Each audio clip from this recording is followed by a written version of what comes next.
De gasten uit Zeeland in het Giel hier een lange reis in de voeten. 339 kilometer naar Harkemasse Boista. En dan is het dus maar afwachten wat je dan del zet te kennen.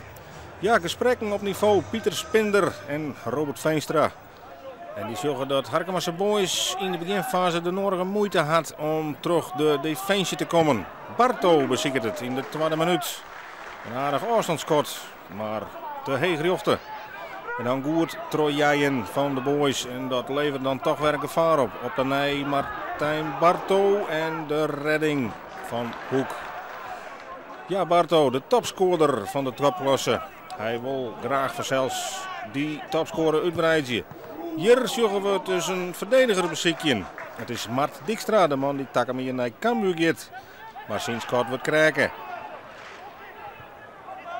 En de Boys, met Oebeleskokker, met een mooi paasje. En dan is daar eindelijk de opening via Dennis Kronen in de 28e minuut. Heel mooi jongen van Oebeleskokker. Hij leidt hem op de pantoffel en Kronen maakt het creërs al. De ban is brutsen, de Harakieten eindelijk op voorsprong. En dan hopen ze dat er wat romte komt. Maar Hoek, de nummer lijst, die liet hem net echt zien. En die mij blied wijzen dat het maar in je nullersbiert skoft. In de tweede helft dan toch een onvaltje van Hoek. Er wordt bezocht tussen de pijl terecht, maar het ligt er net op. Nee, Hoek had onvallend net een soort in de molken te broggelen. De Boys des te meer. Weer Mart Dijkstra en weer een creëze redding. En dus is het nog altijd maar in je nul. En de Boys die beginnen al wat beter te combineren. Het is dan een mooie combinatie hier met Barto als eindstation. Maar het ziet net is zijn einddoel. Nee, Barto die hier net zijn scherpste deed. Maar de Boys hebben gelukkig meer aanvallers. En dan juicht Elsen niet in vanwege dit schot van Oebeleskokker. Maar het zit aan de verkeerde kant in het zietnet. En dus is die marge nog altijd lieds. Oebeleskokker dan weer met een lange bal. En weer op Dennis Kronen en de 2-0. En dan leek het verzet brutsen.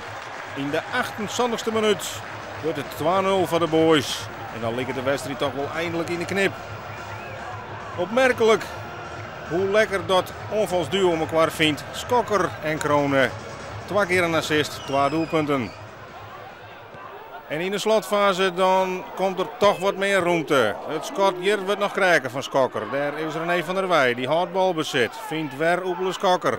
Oh, en die shot daar staan Dennis Kronen en daar is de tweede. Kreers aanmaken daar bij de tweede peel.